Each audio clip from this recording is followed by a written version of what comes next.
பேர்லணிகளுக்கு வணக்கம். இன்றைய நேர்காணலில் மயிலாடுதுறை துணை அமைப்பாளர் திரு சௌமியன் சர்வோதயன் அவர்கள் இருந்திருக்கிறார். அவரோடு பேசலாம். வணக்கம் சார். வணக்கம். தலைப்புக்கு முதல்ல போகிறதுக்கு முன்னாடி உங்களை எப்படி அறிமுகம்னா, ஃபேஸ்புக்கில் வந்து டிஎன் பாலிடிக்ஸ் அப்படிங்கிற ஒரு பேஜ் மூலமாக தான் அறிமுகம். அதில் வந்து நீங்கள் கலைஞர் அவர்கள் என்னென்ன திட்டங்களை கொண்டு வந்தார், குறிப்பாக சொன்னால் வீட்டு வசதி வாரியம், குடிநீர் வழங்கல் வாரியம்னு சொல்லி அந்த கட்டமைப்பை உருவாக்குனார்ல, அந்த கட்டமைப்பு உருவாக்கம் அது செலுத்திருக்கிற தாக்கத்தை பற்றி நீங்கள் நல்லா விரிவாக தெளிவாக பக்கத்தில் உட்காந்து யாரோ பேசிகிட்டு இருக்க மாதிரியே நல்லா விரிவாக சொல்லியிருந்தீங்க. அதை பார்த்து தான் உங்களை நேர்காணல் எடுக்கணும்னு சொல்லி தோணுச்சு. அதனால தான் உங்களுக்கு காண்டாக்ட் பண்ணணும். இப்போ தான் கரெக்டான டைம் வந்திருக்கு. இதில் வந்துட்டு நம்ம பேச போகிற விஷயம் என்னென்னா, கடந்த ஞாயிற்றுக்கிழமை வந்து திருவண்ணாமலையில் இளைஞரணியில் வடக்கு மண்டல நிர்வாகிகள் கூட்டம் ஒன்று நடந்துச்சு. அதில் கிட்டத்தட்ட 1.5 லட்சம் பேர் பக்கமாக கலந்துக்கிட்டாங்க அப்படிங்கிற தகவலை சொல்லியிருந்தாங்க. பலரும் கேள்வி கேட்குறது என்னென்னா, இளைஞரணியில் அதுவும் நிர்வாகிகள் எப்படி 1 லட்சம் பேர் வர முடியும், நீங்கள் வந்து போலியாக கணக்கு காட்டுறீங்க அப்படிங்கிற விஷயத்த சொல்கிறாங்க. பார்க்குற பலருக்குமே டவுட் இருக்கலாம், அது எப்படி வடக்கு மண்டலத்தை மட்டும் 1 லட்சம் பேர் நிர்வாகிகளாக இருக்க முடியும் அப்படிங்கிற ஒரு கேள்வி. இது எப்படி பார்க்குறீங்க நீங்கள்? அந்த கட்டமைப்பு இருக்கிறது எப்படி சாத்தியமாச்சு? திமுக நிர்வாகிகள் மட்டும் 5 லட்சம் பேர் இருக்காங்க. இப்போ இதுக்கே பயந்தா எப்படி? இது டீசர் தான், இது ட்ரெய்லர் கூட கிடையாது. ஒரு 4 மண்டலத்தில் ஒரு மண்டலம் நடத்தியிருக்காங்க. இன்னும் பாக்கி ஒரு 3 மண்டலம் இருக்குது.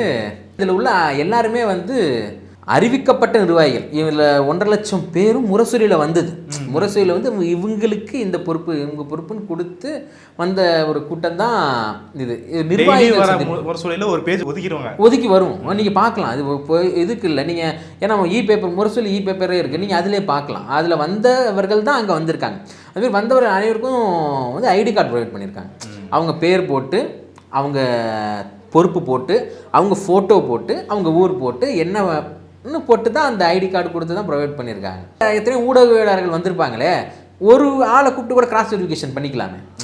நாங்கள் ரொம்ப வெளிப்படையாக தான் இங்கே இருக்கோமே தவிர இதில் மூடி மறைக்கிறதுக்கே நாங்கள் கூட்டுறதுக்கான இது நிர்வாகிகள் சந்திப்பு மாநாடு கிடையாது. இது நிர்வாகிகள் சந்திப்பு தான் நடந்திருக்கு. இந்த இளைஞரணி நிர்வாகிகள் சந்திப்பு நடக்கிறதோ, இல்லை இதுக்கு முன்னாடி உதயநிதி அவர்கள் தலைமையில் அறிவித்திருவிழா நடக்கிறதோ, உதயநிதி அவர்களை ப்ரொமோட் பண்ணுறதுக்காக தான் முழுக்க நடக்குது அப்படிங்கிற விஷயத்த சொல்கிறாங்க. கூடுதலாக இன்னொரு விஷயம் என்ன சொல்கிறேன்னா, விஜய்க்கு போட்டியாக இவரை வந்து நிறுத்திடணும், எப்படியாவது நிறுத்திடணும், இளைஞர்களை கவர்ந்துடணும் அப்படிங்கிறதுக்காக தான் உதயநிதி தலைமையில் இப்படி வரிசையான கூட்டங்கள் நடத்தப்படுது அப்படிங்கிற விமர்சனத்தை முன்வைக்கிறாங்க. அது எப்படி பார்க்குறீங்க? அவர் ப்ரொமோட் பண்ணுறது என்ன தப்பு?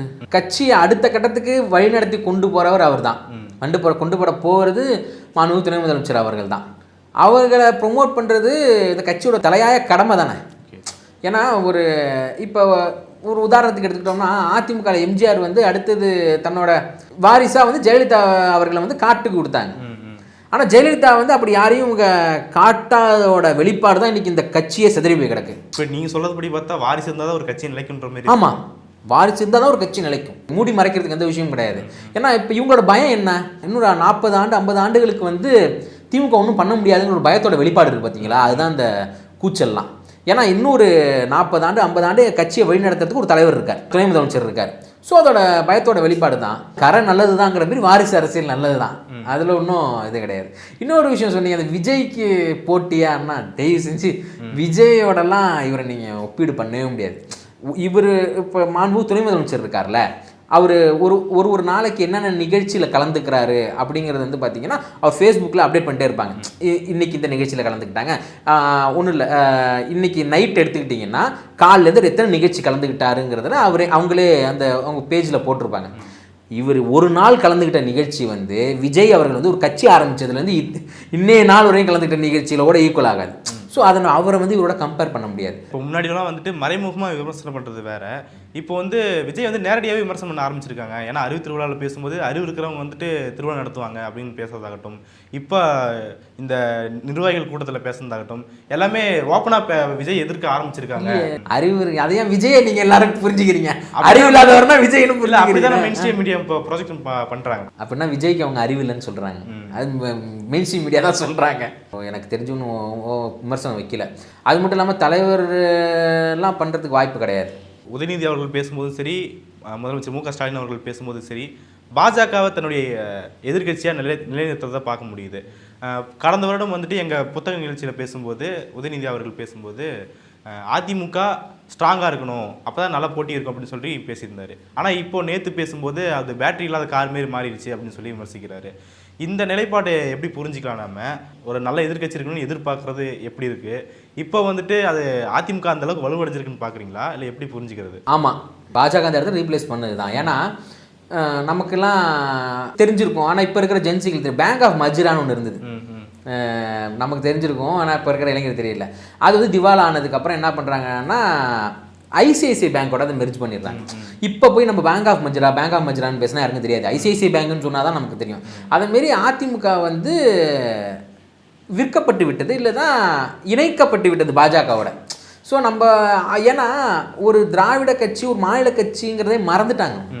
ஒரு திருப்பரங்குன்ற இஷ்யூ நடக்குது, அதுக்கு வந்து ஒரு மாநில கட்சியாக ஒரு திராவிட கட்சியாக பேரில் திராவிடம் இருக்குங்கிற ஒரு குறைந்தபட்ச காரணத்துக்காகவாது அவங்க அதில் வந்து ஒரு ஸ்டாண்டு எடுத்துருக்கணும். அதை இவங்க எடுக்கலை, பிஜேபிக்கு ஆதரவாக பேசினாங்க. எஸ்ஐஆர் நடந்தது, அது எல்லா கட்சிகளும் அதை எதிர்க்கும் போது இவங்க வந்து பிஜேபிக்கு ஆதரவாக இல்லை நாங்கள் சப்போர்ட் பண்ணுறோம் அப்படிங்கிறது பேசுகிறாங்க. இல்லை எங்களுக்கு கட்டமைப்பு இருக்குது, நாங்கள் தெளிவாக அதை பார்த்துக்குவோம், கண்காணிப்புன்னு சொல்லியிருந்தாங்களே. எங்கே கண்காணிச்சாங்க? களத்தில் யாரும் வரவே இல்லையே. அதிமுக நிர்வாகிகள் யாராவது வந்து எஸ்ஐஆருக்கு நின்னாங்களா? களத்தில் நாங்கள் நிற்கிறோம். இது வரைக்கும் எஸ்ஐஆருக்காக திமுக ஒரு கட்சியை தவிர வேறு எந்த கட்சியும் வந்து களத்தில் நிற்கல. அதிமுகலாம் வரவே இல்லை. நிதர்சனமான ஃபேக்ட், களத்தில் இருக்கிற ஃபேக்ட் அதுதான். அவங்க ஒன்றும் வரல. அவங்க அதிமுகவோட பூத் நிர்வாகிகளோ இல்லை வார்டு நிர்வாகிகளோ யாருமே வந்து எஸ்ஐஆரில் கலந்துக்கல. அவங்க வந்து ஃபஸ்ட்டு உங்கள் ஆதரவு தான் தெரிவிச்சாங்க, என்ன தப்புன்னு தானே கேட்டாங்க அவங்க. அதில் வந்தது நாங்கள் ஆதரிக்கிறோன்னு கூட நம்ம ராயபுரம் பாக்ஸர்லாம் வர சொல்லியிருந்தாரு. அவங்க வந்து முற்றிலும் வந்து இப்போ அமித்ஷா திமுகவாக தான் அவங்க இருக்காங்க, அண்ணா திமுகவா இல்லை, அமித்ஷா திமுகவாக தான் இருக்காங்க. ஸோ அவங்க வந்து பாஜக டிஃபெண்ட் பண்ணிக்கிட்டு இருக்காங்க தமிழ்நாட்டில். ஸோ நமக்கு வந்து திமுக என்றைக்குமே கொள்கை சார்ந்த எதிரிகளை தான் முதல்ல அடைக்கணும். ஏன்னா எரியறதை பிடுங்கன்னா வந்து கொதிக்கிறதை அடைஞ்சிடும்ல இவங்க. அதனால் என்ன பண்ணணும், நம்ம வந்து பாஜக கொள்கை எதிரிகளை தான் நம்ம வந்து ஃபோக்கஸ் பண்ணணுமே தவிர இவங்களை பற்றி நம்ம கவலைப்பட தேவையில்லை. ஏன்னா அவங்களுக்கே அந்த கட்சியை பற்றியான அக்கறை இல்லை. அவங்களு இப்போ எடப்பாடி அவரை பொறுத்த வரைக்கும் என்னன்னா தன்னை காப்பாற்றிக்கணுங்கிறது இதில் தான் இருக்கே தவிர கட்சியை அவர் என்றைக்கோ அவர் கைவிட்டுட்டார். அதனால தான் மாண்பு துணை முதலமைச்சர் சொன்னது கரெக்டு தான். அது பேட்டரி இல்லாத காரை கூட சரி பண்ணிடலாங்க, இன்ஜினே இல்லாத காரை என்ன பண்ணுறது? அது உண்மைதான். அது அவங்க இன்ஜின் இல்லாத போயிட்டாங்க. ஏன்னா அது இன்ஜின் வந்து பாஜகவோட இன்ஜின் தான் அங்கே வச்சு ஓடிக்கிட்டு இருக்காங்க. கூட்டம் நடந்த அடுத்த நாள் பார்த்தீங்கன்னா பாஜகவில் இருந்து மாநில நிர்வாகிகள் பொறுப்பாளர்கள்னு சொல்லி நியமிச்சிருக்கிறாங்க. குறிப்பாக சொல்லணும்னா மத்திய அமைச்சரை நியமிச்சிருக்கிறாங்க, ஒன்றிய இணையமைச்சர்களை வந்துட்டு துணையாக போட்டிருக்கிறாங்க. அதுக்கு இது எப்படி புரிஞ்சிக்கலாம்? பாஜக வந்து ரொம்ப தீவிரமாக கான்சென்ட்ரேட் பண்ணி பார்க்கலாமா? இது திமுக போட்டியாக பார்க்கணுமா, இல்லை அதிமுக கூட நல்லா பேரம் பேசுகிறதுக்கு அப்படி வந்துட்டு நியமிச்சிருக்கான்னு பார்க்கணுமா? பியூஷ் கோயல் அவர்களை வந்து போட்டிருக்காங்க பொறுப்பாளர். அதுக்கு முன்னாடியே பைஜெயந்த் பாண்டா இருந்தார், அது அவர் தான் வந்து இருந்தார். அதுதான் ரொம்ப பெருமையாக வேறு இவங்கெல்லாம் பேசிக்கிட்டு இருந்தாங்க. அவர் எவ்வளோ பெரிய ஸ்ட்ராட்டஜிஸ்ட் தெரியுமா, எவ்வளோ பெரிய வல்லுநர் தெரியுமா, அவர் எத்தனை தேர்தல் ஜெயிச்சிருக்காரு தெரியுமா. ஆனால் அவரோட இது இங்கே எடுபடல. ஏன்னா எடப்பாடி வந்து இட்ஸ் எ ஸ்ட்ராங் நெகோஷியேட்டர். அவர் வந்து தனக்காக என்ன வேணால் செய்வார். அதனால் வந்து அவர்கிட்ட போய் இவர் அங்கே போய் பேசுகிற மாரிலாம் இங்கே இவர்கிட்ட பேச முடியாது பைஜெயந்த் பாண்டா. அதனால தான் அவரை அனுப்பிட்டு மறுபடியும் பியூஷ் கோயலை உள்ளார கொண்டு வந்தாங்க. பியூஷ் கோயலுக்கும் அதிமுகவுக்குமான ஒரு உறவு இருக்குது பார்த்தீங்களா, அது ரொம்ப ஸ்ட்ராங்கு. ஏன்னா 2014 வந்து இவர் ஒன்றிய அமைச்சராக இருக்கும்போது இங்கே வந்து அதிமுக ஆட்சியில் இருந்தாங்க. ஸோ அப்போவே வந்து இந்த நிலக்கரி ஊழல்லாம் கேள்விப்பட்டிருப்பீங்க. அப்போ வந்து இங்கே தங்கமணி அவர்கள் வந்து அந்த துறையோட இங்கே அமைச்சராக இருந்தாங்க, இவர் மேலே அமைச்சராக இருந்தாங்க. ஸோ அவங்களுக்கான உறவுங்கிறது அப்போவே வந்து ரொம்ப ஒரு புனிதமானது. அதனால் வந்து அதுக்கப்புறம் வந்து பார்த்திங்கன்னா டிடிவி அவர்களோட ஓபிஎஸ் அவர்களோடலாம் இவர் கொஞ்சம் நெருங்கிய பழக்கமுடையவர். 2019 தேர்தலுக்கும் வந்து இவர் தான் வந்து பொறுப்பாளர், பாஜக தமிழ்நாடு தேர்தல் பொறுப்பாளராக இவர் தான் இருந்தார். அதுக்கப்புறம் தான் இல்லை அது சரி வராதுன்னு மறுபடியும் இவருக்கு எடப்பாடிக்காக திரும்பி இவரை மாற்றி போட்டு வச்சுருக்காங்க. அவ்வளோதானே தவிர வேற ஒன்றும் இல்லை. அப்போது பாஜக வந்து அதிமுகவோட நல்லா நெகோசியேஷன் பண்ணி அதிக சீட்டு வாங்கிட்டாங்கன்னா அது திமுக எப்படி எதிர்கொள்ள போகுது? பாஜக அதிக சீட்டு வாங்கிட்டாங்கன்னு நினைக்கிறீங்களா? இல்லை வாங்க மாட்டாங்க, கொடுக்க மாட்டார் அவர். இல்லை இப்போ தான் பியூஷ் கோயல் வந்து அதுக்காக தான் வந்திருக்காரு நீங்கள் சொல்லிட்டு. போன டைம் அவர் தானே இருந்தார். பேசுவாங்க, கொடுப்பாங்க.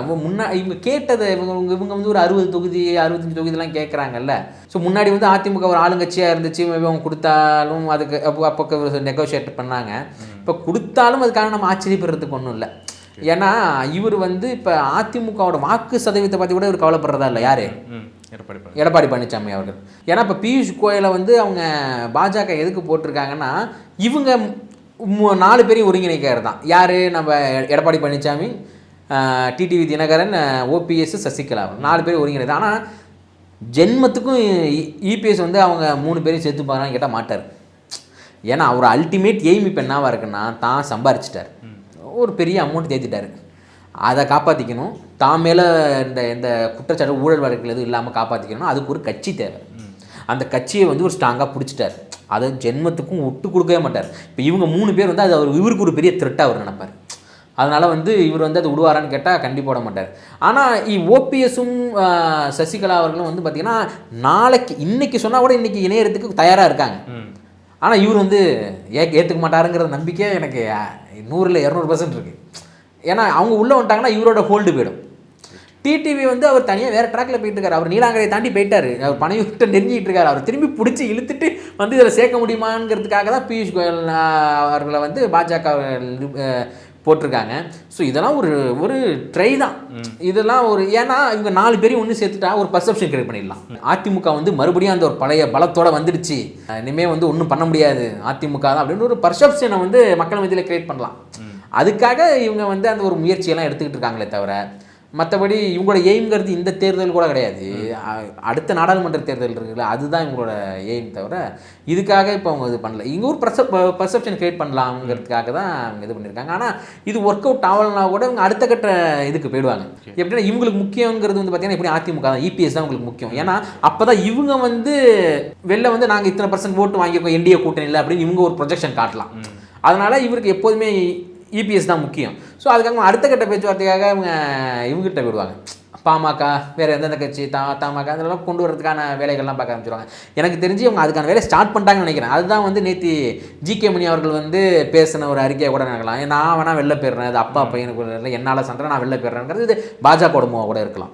ஏன்னா அவங்க 2 பேரையும் ஒன்று சேர்த்து மறுபடியும் அதிமுகவோட ஒரு கூட்டணி வைக்கிறதுக்கு ஒரு இனிஷியேட் பண்ணலாங்கிறத என்னோட பார்வையாக இருக்குது. இப்போ ஒவ்வொரு வாட்டி வந்து திமுக பாஜக எதிர்ப்பு பேசும்போது பாஜக எதிர்ப்புன்றது ரொம்ப முக்கியமானதான். ஆனால் அதுவே திமுக வந்து அதை மூலதனமாக மாற்றிக்குது, தன்னுடைய தவறுகளை மறைக்கிறதுக்காக பாஜகவுடைய எதிர்ப்பை பயன்படுத்திக்குது அப்படிங்கிற விமர்சனம் வைக்கப்பட்டுட்டே இருக்குது. என்ன தவறு மறைக்கிறாங்க?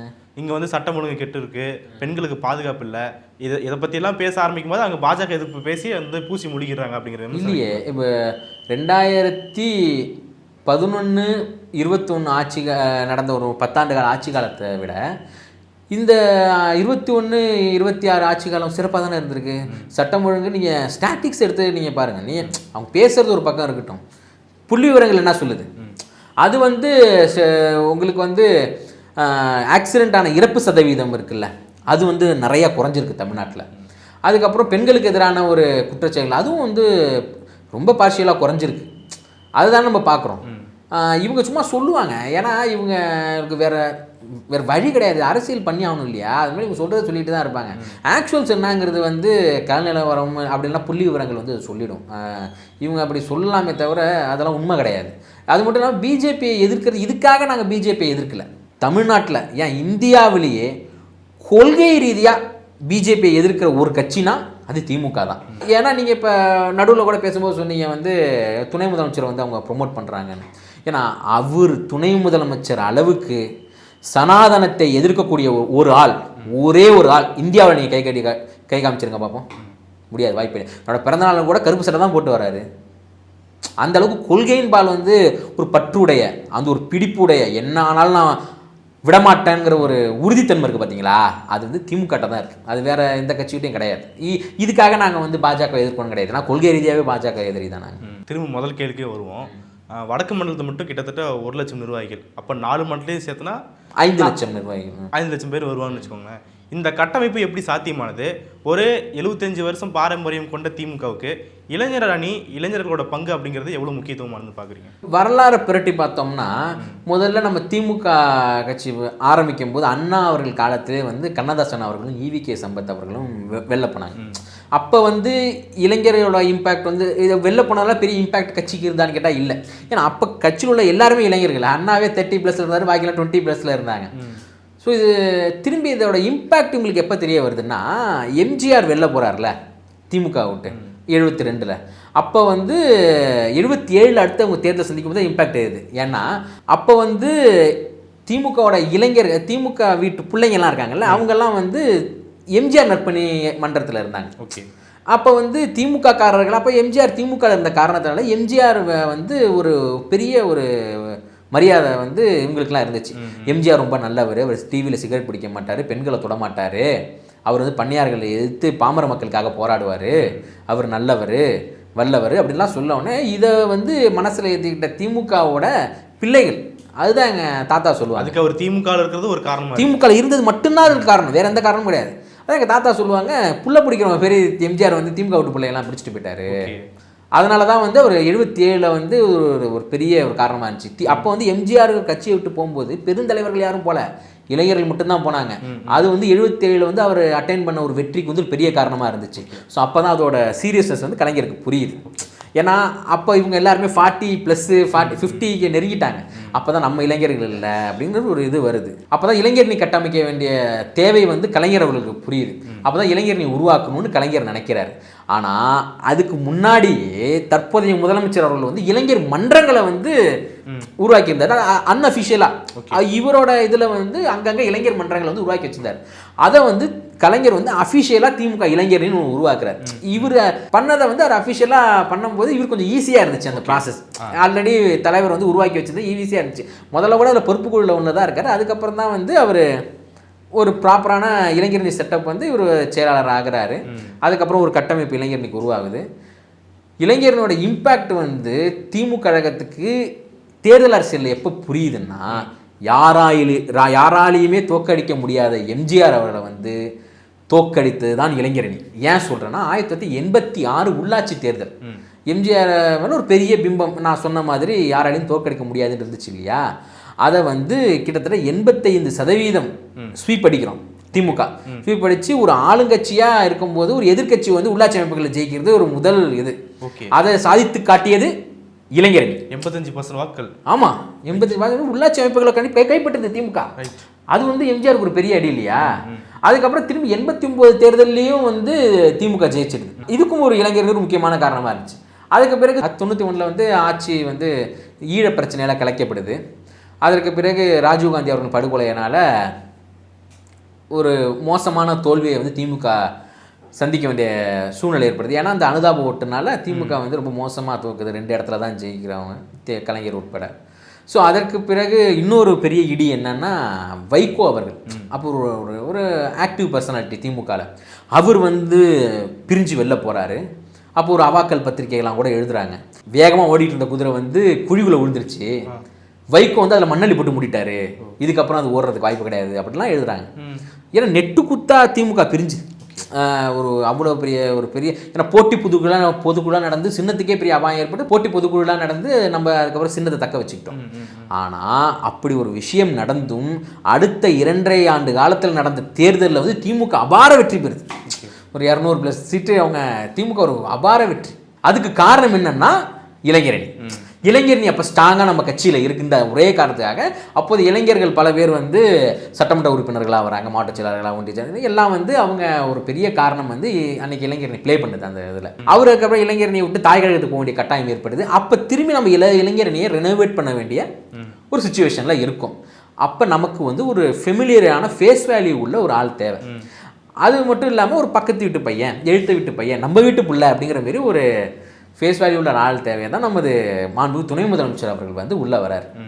அவர் வந்து என்ன பண்ணுறாரு, முதல்ல வந்து 30 லட்சம் பேர் நம்ம வந்து இளைஞரணி உறுப்பினர்கள் சேர்க்கணும், நிர்வாகிகள் உறுப்பினர் சேர்க்கணும்னு ஒரு டார்கெட் வச்சு ஒர்க் பண்ணுறாரு. அதை ஓரளவுக்கு அட்டைன் பண்ணுறாரு. அதுக்கப்புறம் பொய்ப்பெட்டின்னு ஒரு நிகழ்ச்சி நடத்துகிறார். திமுக மேலே வைக்கப்படக்கூடிய அவதூறுகளை வந்து கலைந்தெறியணும், அதுக்கான விளக்கங்களை ப்ராப்பராக கொடுக்கணும். ஏன்னா அப்போ சோஷியல் மீடியாவில் வந்து இப்போ கூட விஜய்லாம் ஒரு கொள்கை இல்லாத ஒரு கவர்ச்சியின் பால வரப்பட்டு அரசியல். அப்போ வந்து சீமான் அவரோட தாக்கம் ரொம்ப பெருசாக இருந்துச்சு. இவர் இளைஞரணி எடுத்துக்கிட்டு வரும்போது சீமானோட இது வந்து ஒரு கணிசமான இது இருந்துச்சு. ஏன் இப்போ நமக்கு அப்போ ரெனோவேட் பண்ண வேண்டிய அவசியம் 11th hour need of the hour நமக்கு இருந்துச்சுன்னா, திமுகவில் இளைஞர்களே இல்லைங்கிற பெரிய குற்றச்சாட்டு ஒரு பெரிய இது வந்துக்கிட்டே இருந்துச்சு. ஸோ அப்போ வந்து அன்புமணி அவர்கள்ட்ட ஒரு சில இளைஞர் கூட்டம், இல்லை அண்ணாமலைகிட்ட ஒரு இளைஞர் கூட்டம் போகிறது, அதுக்கப்புறம் சீமான்ட்ட போகிறதுலாம் அப்படி ஒரு இது இருந்தப்போ திமுக இளைஞர்கள் இல்லை அப்படிங்கிற பேர் வரப்போ, இப்போ இந்த அன்புமணி அவர்கள்ட்ட ஒரு சில கூட்டம் போது பார்த்தீங்களா, அவங்க வந்து ஒரு சமுதாயத்தின்பால் போகிறவங்க, அவங்க கூட ஒரு மெச்சூரிட்டி வந்தாலே திரும்பி வந்துடுவாங்க.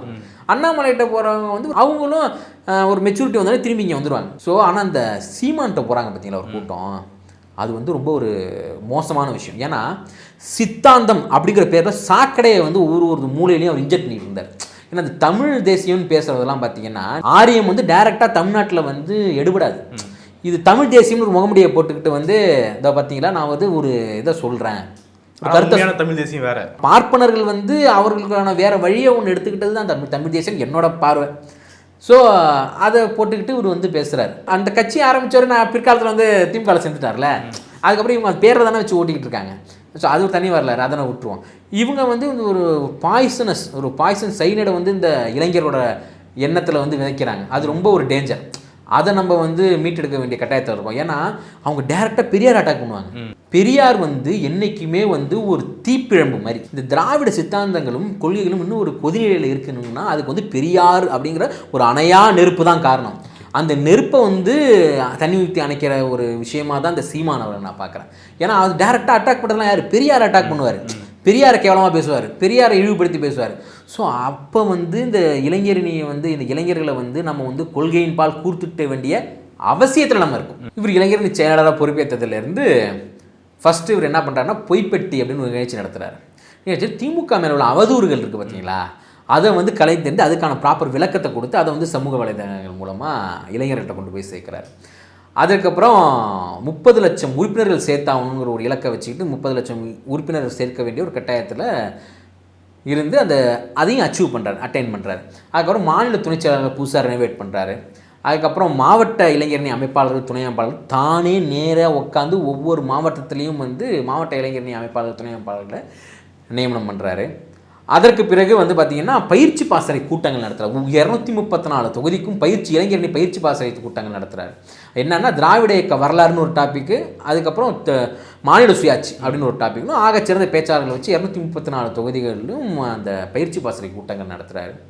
அதற்கு பிறகு தெருமுனை கூட்டங்கள் ஒரு மாவட்டம் முழுக்க அனைத்து ஒன்றியங்கள் லெவலில் தெருமுனை கூட்டங்கள் நடத்துகிறாரு. இளம் பேச்சாளர் கழகத்துக்கு தேவை. கொள்கையின் பால் சித்தாந்தத்தின் பால் ஈர்க்கப்பட்ட இளம் பேச்சாளர்களை வந்து கழகத்துக்கு கொடுக்கணுங்கிற பேரில் கிட்டத்தட்ட 17,000 பேர் அதை ரெஜிஸ்டர் பண்ணுறாங்க. அதன் மூலமாக அவங்கள வடிகட்டி கடைசியில் ஒரு 200 ஆகச்சிறந்த இளம் பேச்சாளர்களை வந்து கழகத்துக்கு கொடுக்குறாரு. அதற்கு பிறகு திரும்பி இன்னொரு பயிலரங்கம் நடத்துகிறாரு. அதாவது சமூக வலைத்தளம் பயிலரங்கம். சமூக வலைத்தளத்தை நம்ம எவ்வளோ ஆக்டிவாக இருக்கணும் அதுக்கான ஒரு பயிலரங்கம் நடத்துகிறாரு.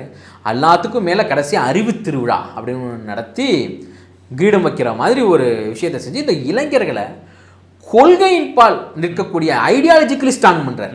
நீங்கள் மற்றதெல்லாம் மாய பிம்பம், இதுதான் வந்து நிதர்சனமான உண்மை, திராவிடம் தான் இதை சாதித்து காட்டியதுங்கிறத வந்து அந்த இளைஞர்களுக்கு வந்து பட்டவர்ணமாக தெரிவிக்கிறார். ஸோ இதுதான் வந்து ஒரு இளைஞரணி செயலாளர் செய்ய வேண்டிய ஒரு விஷயம்.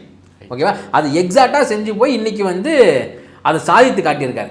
ஏன்னா தமிழ்நாடு இளைஞர்கள் மேலே வந்து ஒரு தீரா பழியை வந்து இந்த விஜய் போன்ற நபர்களை செஞ்சுட்டாங்க. ஏன்னா கரூரில் நடந்த ஒரு சம்பவம் இருக்குது பார்த்தீங்களா, அப்போ வந்து நம்ம தமிழ்நாட்டில் மட்டும் இல்லை இந்தியாவில் உலக அரங்கிலேயே வந்து பார்த்திங்கன்னா என்ன ஒரு பேசு பொருளாச்சுன்னா தமிழ்நாடு மொத்தம் இருக்கிற இளைஞர்கள் எல்லாமே அந்த ஒரு நடிகர் பின்னாடி இருக்கிற மாரியும் அவர் போன ஒரு இதில் வந்து ஒரு ஸ்டாம்பேட் எடுத்து 41 பேர் செத்து போயிட்டாங்க. அதுக்கு காரணம் வந்து தமிழ்நாடு இளைஞர்கள் தான் அப்படிங்கிற மாதிரி ஒரு தீராத பழி இளைஞர்கள் மேலே வந்துட்டு. அது மட்டும் இல்லை, ஒரு நேஷனல் மீடியாவில் வந்து ஒரு ரிப்போர்ட்டர் பேசிகிட்டு இருக்கும்போது அந்த ஒரு கட்சியை சார்ந்த ஒரு இளைஞர் வந்து ஒரு கேவலமாக ஒரு விஷயம் பண்ணது வந்து பார்த்திங்கன்னா நேஷனல் லெவலில் வந்து தமிழ்நாடு இளைஞர்கள் மேலே வந்து ஒரு அழுக்கை ஏற்படுத்திட்டு ஒரு மோசமான பிம்பத்தை ஏற்படுத்திட்டு அது தொடக்க வேண்டிய கட்டாயம் யார்கிட்ட இருக்குன்னா திமுக தான் இருக்குது. ஸோ அதனால் இந்த ஒரு திமுக நிர்வாகிகள் கூட்டம் இருக்குது பார்த்தீங்களா, 1,30,000 இளைஞர்கள் எல்லாருமே 30 வயசுக்கு உட்பட்டவர்கள் தான். இப்போ ஒரு கட்டாயம் சொன்னீங்கல்ல, அது ஏன் திமுக மட்டும் இருக்குன்னு நினைக்கிறேன்? ஏன்னா திமுக தானே தமிழ்நாட்டை ரெப்ரசென்ட் பண்ணுது. ஏன்னா நம்ம எப்போதுமே திமுக வந்து பார்த்தீங்கன்னா ஒரு அறிவுசார் கூட்டத்தை நம்ம உருவாக்கியிருக்கோம். இங்கே இருக்கிறவங்க எல்லாருமே ஜிஆர், அதாவது கிராஸ் சென்டமெண்ட் ரேஷியோவில் வந்து நம்ம அதிகம்னு சொல்கிறோம், ஜிஎஸ்டிபியில் நம்ம உயர்ந்திருக்கோம்னு சொல்கிறோம், நம்ம வந்து பர் கேபிட்டா இன்கமில் நம்ம முன்னேறி இருக்கோம்னு சொல்கிறோம். அப்படிலாம் தமிழ்நாடு ஒரு பெருமையான நிலைமையில கொண்டு போக வேண்டிய கட்டாயமும் திமுக தான் இருக்குது. அப்போ இதை தொடைத்தெறிந்த வேண்டிய கட்டாயமும் திமுகவுக்கு தான் இருக்குது. அது தொடக்கிற ஒரு நிகழ்வாக தான் 1,30,000 இளைஞர்கள் இங்கே கூடுறாங்க. ஆனால் அங்கே ஒரு 25,000 இளைஞர்கள் கூடின மாரி இங்கே மரத்து மேலே ஏறி நிற்கிறது, கம்பத்து மேலே ஏறி நிற்கிறது, பர்ஸ் அடிக்கிறது, செயின் பறிப்பு, சேர் போட்டு உடைக்கிறது, எந்த நிகழ்ச்சியும் இங்கே நடக்கலை. அமைதியாக வந்தார்கள், கொள்கை வழி பேசின பேச்சை வந்து 4 மணி நேரம் உட்கார்ந்து கேட்டார்கள், அமைதியாக கலைந்து சென்றார்கள், ஆர்கனைஸ்டான ஒரு விஷயம் நடந்திருக்கு அப்படிங்கிறத வந்து இன்னைக்கு வந்து உலக அரங்கத்துக்கு வந்து இந்த திமுக இந்த நடத்தின நிர்வாகிகள் கூட்டம் மூலமா எடுத்து காட்டியிருக்கு. இந்த ஒரு கடமையும் திமுகவுக்கு தான் இருக்கு, அதை அவங்க செஞ்சு காட்டியிருக்காங்கிறத நான் பார்க்குறேன். இளைஞரணி கோட்டாவிலிருந்து சில வேட்பாளர்கள் நாடாளுமன்ற தேர்தலையும் பார்த்தோம். ஈரோடு தொகுதி எம்பியை வந்துட்டு நிறுத்தினதாகட்டும், இன்னும் பல்வேறு அண்ணாதுரை அவர்கள் பல்வேறு எம்பிகளை முன்மொழிஞ்சதாகட்டும், இப்போ இந்த சட்டமன்ற தேர்தலையுமே இளைஞரணி கோட்டாலேருந்து நிறைய பேர் வருவாங்கன்றது எதிர்பார்ப்பா இருக்குது. அப்படி இருக்கும்போது இப்போ இளைஞரணி ஸ்ட்ராங் பண்ணி அதை வந்துட்டு உள்ளே வரும்போது சீனியருக்கு வந்து அது பிரச்சனையாக மாறிடும் அப்படிங்கிற குற்றச்சாட்டை வைக்கிறாங்க. அந்த பார்வை பார்க்குறாங்க, எப்படி புரிஞ்சுக்கலாம் அதை? உடைய சீனியர் ஜூனியர் அப்படின்னு இல்லை, அன்னைக்கு கலைஞரே ஜூனியர் தானே. இது 84 சீட்டு கொடுக்கும்போது இப்போ இருக்கிற தலைவரும் இப்போ ஜூனியர் தானே. அப்படி வந்தவங்க தானே இன்றைக்கி வந்து இளைஞர்களில் இருந்தவங்க தானே இன்றைக்கி மாவட்ட செயலாளர்களாகவும் நாடாளுமன்ற உறுப்பினர்களாகவும் ஏன் கழக தலைவராகவும் முதலமைச்சராகவும் இன்றைக்கி இருக்காங்க. அப்படி நம்ம பார்க்கலாமே. இளைஞர்களுக்கு வாய்ப்பு இருக்கிறது ஒன்றும் பெரிய தப்பு கிடையாது. தப்பு இல்லை, அதுவே திமுக சீனியர்களுக்கு ஒரு பாதகமாக அமைஞ்சிருமோ அப்படின்ற கேள்வி இல்லை. சீனியர்களுக்கு அது எப்படி பாதகமாக அமையும்? அவங்களே வழி விட்டு தானே கொடுக்குறாங்க. எல்லாருமே நினைக்கிறாங்க திமுக அப்படியான இயக்கம் தான், அடுத்தடுத்து வாழையடி வாழையாக வர ஒரு இயக்கம் தான் திமுக. அதனால் வந்து இது வந்து சீனியர்களுக்கு பாதகமாக அவங்களே உண்மையிலும் மற்ற உள்ள மகிழ்ச்சியோடு கொடுப்பாங்க. இப்போ நீங்கள் இப்படி சொல்கிறீங்க, ஆனால் இன்னொரு பக்கம் சீனியர்கள் ஒதுங்கும் போது அந்த இடத்துலையும் சரி இல்லை முக்கியமான இடத்துலையும் சரி தன்னுடைய வாரிசுகளை உட்கார வச்சுட்டு தான் நாங்கள் வெளியே போகிறாங்க அப்படிங்கிற விமர்சனத்தை முன்வைக்கிறாங்களே. அது அப்படி நம்ம சொல்ல முடியும். வாரிசு அரசியலுங்கிற மாதிரி நீங்கள் குறிப்பிடுறீங்க இல்லையா? அது அப்படி கிடையாது. எப்படின்னா இப்போ நம்ம தமிழ்நாடு முதலமைச்சர் அவர்கள் வந்து மிசால வந்து ஜெயிலுக்கு போகிறார். கல்யாணம் ஆகி ஒரு 4 மாதம் தான். ஸோ நம்ம வந்து ஒரு தலைவனாக ஒரு தொண்டை வந்து இவர் அந்த ஜெயிலுக்கு போனதை வந்து இன்றைக்கி மிகைப்படுத்தி பேசுவாங்க. அது ஒரு மிகைப்படுத்தி அது ஒரு இது பண்ணி என் தலைவர் போய் ஒரு தியாக தலைவனுங்கிறது பேசுறதா இருக்கட்டும், அந்த சித்திரவதைகளை அன்றைக்கி அனுபவிச்சனால தான் இன்றைக்கி கட்சி இங்கே இந்த இடத்துல இருக்குங்கிறத நினச்சா இருக்கட்டும். ஸோ அதை வந்து பேசுவாங்க. ஆனால் அந்த வலியும் வருத்தமும் யாருக்கு? அந்த வலியும் வருத்தம் யாருக்கு? அந்த தலைவனும் ஒரு குடும்பஸ்தன் தானே. அந்த தலைவருக்கு ஒரு குடும்பம் இருக்குது, அவருக்கு ஒரு மனைவி இருக்காங்க, புள்ள குட்டிங்க இருக்காங்க. அந்த ஒரு கல்யாணம் ஆகி 4 மாதங்களில் வந்து ஒரு மனைவி அவர்கள் மாசமாக இருக்கும்போது அதை விட்டுட்டு ஜெயிலுக்கு போகிறார். திரும்பி உயிரோடு வருவாரா இல்லையாங்கிறது தெரியாது இல்லையா? ஏன்னா அங்கே அவ்வளோ ஒரு சித்திரவதைகள், அந்த மிசா காலத்தில் சித்திரவதைகள், அதோட ஒரு இம்பேக்ட் இன்னும் தலைவர்கிட்ட இருக்குது. அந்த அங்கே அனுபவிச்ச சித்திரையோட வெளிப்பாடு. ஏன்னா அங்கே சில பேர் இறந்தே போயிட்டாங்க திமுக மிசால போனவங்க. திரும்ப உயிரோட வெளில வருவாராங்கிறது ஒரு டவுட்டு தான். ஸோ அப்போ அந்த வலியும் வேதனையும் அனுபவிச்சது யார்? அந்த குடும்பம் தானே. அன்னைக்கு வந்து தான் ஒரு குழந்தையை பெற்றெடுக்கும் போது ஒரு அப்பா வந்து கூட இருக்க முடியாத இன்றைக்கி ஒரு தியாகத்தை செஞ்சது யார்? இப்போதைய இளைஞரணி செயலாளர் தானே. அவங்களுக்கு ஏன் நம்ம ஒரு ப்ரிவிலேஜ் கொடுக்கக்கூடாது? இப்போ நம்ம இது வந்து தலைவருக்கான ஒரு இது, அவங்க ஒரு ப்ரிவிலேஜ் வந்து கட்சி கொடுக்கலாம்ல. 1984 வந்து தலைவர் வந்து 1000 விளக்கு தொகுதியில் நிற்கிறார், சீட்டு கொடுக்குறாரு. அப்போ வந்து எம்ஜிஆர் அவர்களே வந்து கேட்டதாக பழைய ஸ்கூப் செய்திகள் வந்ததாக இருக்குது. ஏன் தலைவர், அதான் கலைஞர் தலைவர்னு தான் சொல்லுவார் எம்ஜிஆர்.